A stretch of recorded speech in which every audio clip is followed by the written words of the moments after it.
Assalamualaikum warahmatullahi wabarakatuh. Halo semua, berjumpa lagi dengan saya Yukti.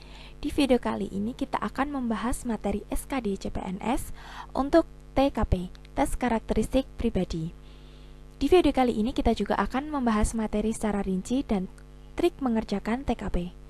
Di akhir video akan ada latihan soal yang akan kita bahas bersama-sama.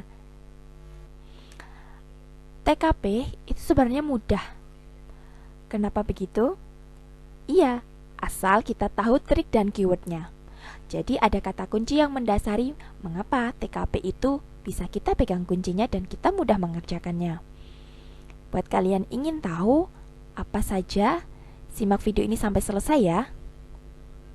Oh iya teman-teman, pernah tidak ketika kita latihan soal atau ketika kita mengerjakan soal TKP, itu kadang terjebak dalam soal yang panjang dan membutuhkan waktu yang lama untuk memahaminya.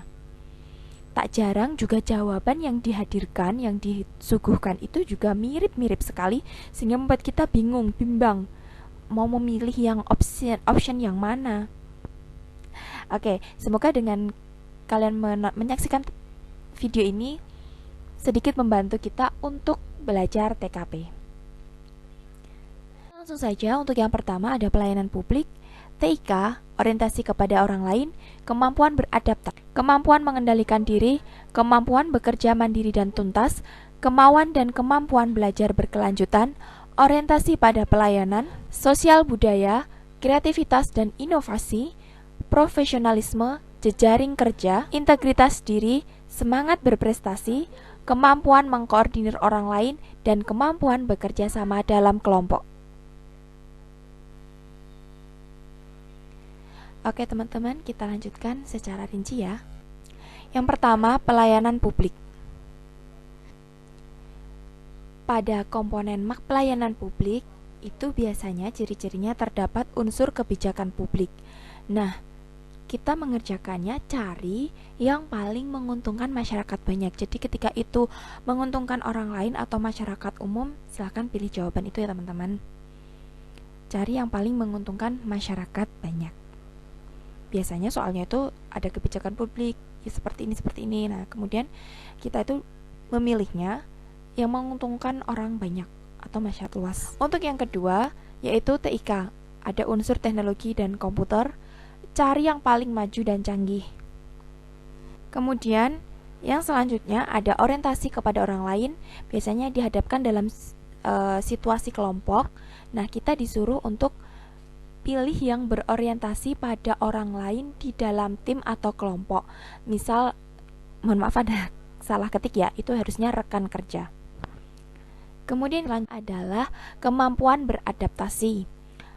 Ada hal yang baru masuk atau dalam di sini yang dimaksud adalah atasan, sistem, rekan kerja. Nah, atau masuk ke lingkungan kerja yang baru.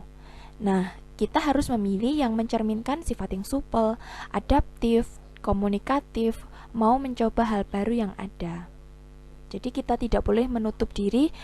Misalkan ada suatu sistem yang baru yang dihadirkan oleh pemerintah ataupun instansi, kita tidak boleh menutup diri untuk menolak. Jadi kita harus terbuka dan berani mencoba hal yang baru tersebut. Yang selanjutnya, kemampuan mengendalikan diri.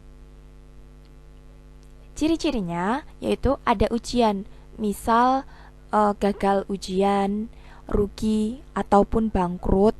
Nah, kita harus memilih itu yang mencerminkan sabar dan menerima kesalahan atau menerima keadaan.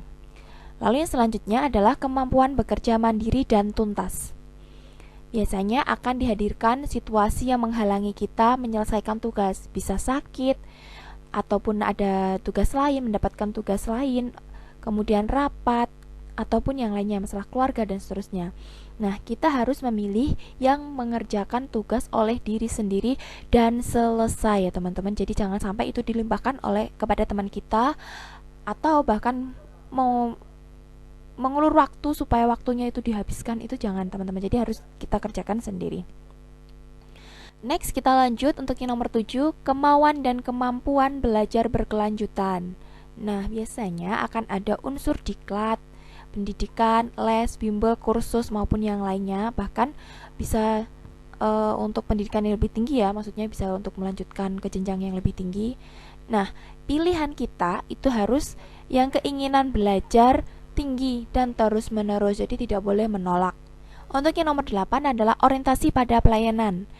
Ada unsur pekerja atau pekerjaan yang berhubungan dengan pelayanan ke pihak luar. Nah, sikap kita yang kita pilih adalah pilih untuk kepentingan orang lain di luar tim kelompok. Jadi kita tidak boleh mementingkan kepentingan kelompok kita atau tim kita. Jadi kita harus memikirkan dan mementingkan kepentingan orang lain sebagai bentuk pelayanan kita kepada halayak. Nomor 9 adalah sosial budaya. Terdapat unsur kebijakan publik. Nah, biasanya ini kaitannya dengan kebijakan-kebijakan pemerintah. Nah, seperti itu. Pilih yang mengarah ke bersih tanpa korupsi dan jujur. Jadi jangan sampai kita melanggar sesuatu yang bukan atau sesuatu yang tidak harusnya kita lakukan. Jadi tetap kita harus membatasi diri dan menjaga diri kita dari sifat-sifat yang serakah, korup dan lain sebagainya. Itu harus benar-benar kita hindari. Nomor 10 adalah kreativitas dan inovasi. Ada unsur baru dalam diri atau pekerjaan. Jelas ya ini teman-teman. Jadi pilih yang paling kreatif, bebas, dan out of the box. Sifat keterbaruan, optimal, bekerja secara maksimal. Nah, itu berani mencoba sesuatu yang baru dan bersifat inovatif. Yang nomor 11 adalah profesionalisme, di mana ada gangguan terhadap pekerjaan atau ada pilihan pekerjaan dan sesuatu yang lalu. Nah, kita harus memilih untuk tetap fokus pada pekerjaan apapun gangguannya. Di sini harus kita garis bawah ya, apapun gangguannya, kita tetap harus fokus pada pekerjaan kita. Harus profesional. Nomor 12 adalah jejaring kerja. Terdapat unsur pergaulan atau koneksi. Kita harus memilih yang mencerminkan sikap supel dan terbuka ke semua orang. Nomor 13, integritas diri. Ada gangguan mengarah ke arah korupsi, curang, dan lain sebagainya ya. Nah, kita harus tetap teguh pada pendirian, fokus ke diri kita sendiri untuk tetap bersih, tidak melakukan korupsi, harus jujur. Harus ada integritas di dalam diri kita. Semangat berprestasi. Ada tantangan dalam pekerjaan atau hal baru yang bisa diraih. Pilih yang mencerminkan antusiasme, suka tantangan, terus belajar. Kemudian yang nomor 15 ada kemampuan mengkoordinir orang lain. Ada unsur menggerakkan orang lain, biasanya kita ditempatkan sebagai atasan atau pimpinan. Nah, sikap kita harus memilih yang berisi perintah kepada orang lain secara jelas dan baik. Meskipun kita memberikan instruksi, memberikan perintah ya harus tetap dengan bahasa yang santun, dengan bahasa yang baik, sikap yang baik, supaya orang itu bisa respect dan apresiasi kepada apa yang kita berikan, instruksi yang diberikan. Dan yang nomor 16 adalah kemampuan bekerja sama dalam kelompok. Biasanya akan ada tugas atau kegiatan kelompok. Nah, kita harus bisa bekerja sama dalam kelompok itu dengan baik. Tidak boleh egois ya, teman-teman. Untuk yang selanjutnya, di sini adalah level pilihan jawaban TKP. Jadi kalau kita mendapatkan poin 1, itu berarti jawabannya adalah salah dan berlawanan dengan tema. Sangat bertolak belakang. Kemudian untuk poin 2, itu salah, dan poin 3 itu netral, poin 4 benar, dan poin 5 yang paling besar adalah benar dan sesuai dengan tema. Oke, jadi begitu teman-teman, beberapa keyword yang harus kita pahami untuk mengerjakan TKP. Selanjutnya kita akan latihan soal. Stay tune terus ya. Oke teman-teman, kita lanjut untuk videonya ya. Di sini kita akan belajar bagaimana mengerjakan soal TKP kaitannya dengan kemampuan bekerja mandiri dan tuntas. Langsung saja kita baca soalnya. Ketua kelompok Anda menetapkan target tugas milik Anda harus selesai pada deadline tanggal 28 bulan ini. Oke, 28 bulan ini. Jadi kalau ada kata-kata seperti ini yang perlu kita ya teman-teman, menjadi periksa bersama gitu. Nah, kemudian opsinya yang pertama adalah saya akan menyelesaikan secara berkelompok tepat pada tanggal. Di sini ada kata tepat. Nah, tepat pada tanggal 28. Kemudian, kalau tugas lain menumpuk, saya akan minta izin untuk menyelesaikan barang 1 atau 2 hari setelah deadline. Jadi, dia baru mau mengerjakan kalau sudah 1 hari atau 2 hari baru mau diselesaikan, teman-teman. Kemudian selanjutnya saya mencoba selesaikan tanggal 28 jika dimungkinkan atau jika memungkinkan. Oke, kita saving dulu yang ini. Saya meminta tolong orang lain agar kita tidak terlambat deadline pada. Jadi dia malah minta tolong kepada orang lain untuk mengerjakan tugasnya tepat pada tanggal untuk tidak terlambat karena tepat pada tanggal 28. Jadi dia minta tolong kepada orang lain. Untuk yang E, saya menegosiasikan deadline yang ditetapkan atasan tersebut dengan baik-baik agar tidak terlalu memberatkan. Jadi dia melakukan negosiasi atau menawar kepada atasan. Nah, di sini teman-teman yang harus kita perhatikan dari yang A ya. A itu poinnya bagus sebenarnya tapi teman-teman, tapi di sini poinnya hanya 4. Mengapa demikian? Karena dia baru mau menyelesaikan itu tepat tanggal 28, berarti sebelum-sebelumnya dia tidak mengerjakan. Jadi sudah disetting untuk ya selesainya tanggal 28 gitu. Yang kedua, kalau tugas lain menumpuk, saya akan minta izin untuk menyelesaikan 1 atau 2 hari setelah deadline. Jadi dia itu baru mau mengerjakannya itu setelah tanggal 28, ini jelas tidak ya teman-teman. Ini poinnya 1. Kemudian saya mencoba selesaikan tanggal 28 jika memungkinkan. Nah, jawaban ini justru poinnya 5. Kenapa demikian? Karena ada 2 kemungkinan. Kemungkinan yang pertama kemungkinannya dia akan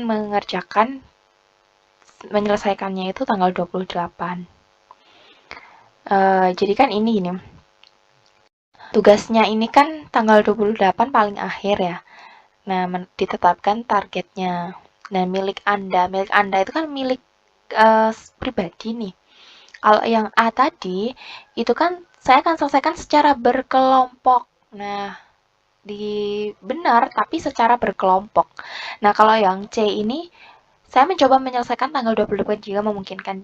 Dia mengerjakannya sendiri, bukan secara berkelompok. Kemudian yang D, saya minta tolong. Nah, ini justru dia minta tolong. Ini poinnya 3 ya teman-teman. Kenapa dia harus minta tolong gitu kan? Kenapa dia harus minta tolong ke orang lain? Yang E, saya menegosiasikan deadline yang ditetapkan atasan tersebut dengan baik-baik. Ini justru malah menawar ke atasan. Poinnya 2. Nah, tadi 3 ya teman-teman. Jadi ini 4, 1, 5, 3, 2. Oke. Jadi gitu teman-teman. Kadang itu perlu memang kita pikirkan secara mendalam ya. Nah, oke, kita lanjut untuk soal yang berikutnya. Oke teman-teman, kita lanjut untuk soal berikutnya. Ini kaitannya dengan orientasi pada pelayanan. Soalnya sebagai berikut. Saya diutus untuk menghadiri rapat penting menggantikan rekan saya. Pada saat yang bersamaan, saya sedang mengerjakan permohonan izin klien yang tidak terlalu mendesak. Nah, sikap kita harus bagaimana? Untuk yang A, bertukar pekerjaan dengan rekan yang saya gantikan rapat. B, laporan tersebut akan menjadikan saya repot atau merepotkan kalau tertunda. Yang C, saya akan menyelesaikan pekerjaan setelah menghadiri rapat tersebut. Kemudian yang D, saya akan menghadiri rapat tersebut karena pekerjaan belum harus segera diserahkan kepada klien. Yang E, saya akan selesaikan terlebih dahulu pekerjaan tersebut sebab bisa diminta oleh atasan sewaktu-waktu. Kita cari di sini poinnya yang kalau orientasi pada pelayanan publik berarti kan itu yang orientasi pada pelayanan berarti kan kita harus tidak boleh egois ya, jadi harus profesional. Nah, di sini yang menitik beratkan untuk yang A, bertukar pekerjaan dengan rekan yang saya gantikan rapat. Ini tidak ya teman-teman, karena masa iya malah dia bertukar pekerjaan menggantikan. Nah, ini poinnya 2. Lalu yang selanjutnya, laporan tersebut akan menjadi merepotkan kalau tertunda. Ini poinnya, ini hampir benar ya teman-teman, tapi poinnya di sini adalah 4. Kemudian yang selanjutnya, saya akan menyelesaikan pekerjaan setelah menghadiri rapat tersebut. Ini poinnya 3. Karena apa? Jadi dia mau mengerjakan semuanya, tapi diselesaikan pekerjaannya tapi setelah menghadiri rapat. Nah, gitu loh teman-teman. Jadi terus yang selanjutnya adalah saya akan menghadiri rapat tersebut karena pekerjaan belum harus segera diserahkan kepada kalian. Nah, apalagi nih, ini poinnya satu teman-teman. Berarti untuk yang E, saya akan selesaikan terlebih dahulu pekerjaan tersebut sebab bisa saja diminta sewaktu-waktu oleh atasan. Nah, berarti ini poinnya 5. Kenapa ini poinnya 5? Karena dia tetap mengedepankan pekerjaannya tidak terganggu oleh apapun dan teguh pada pendirian. Gitu ya teman-teman. Jadi cukup sekian untuk video kali ini. Semoga bermanfaat untuk kita semua. Tetap semangat dan semoga kalian menyukai video ini. Ada kurang lebihnya saya mohon maaf. Jauh dari kata sempurna saya benar-benar mohon maaf. Akhirnya, wassalamualaikum warahmatullahi wabarakatuh. Sampai jumpa di video selanjutnya.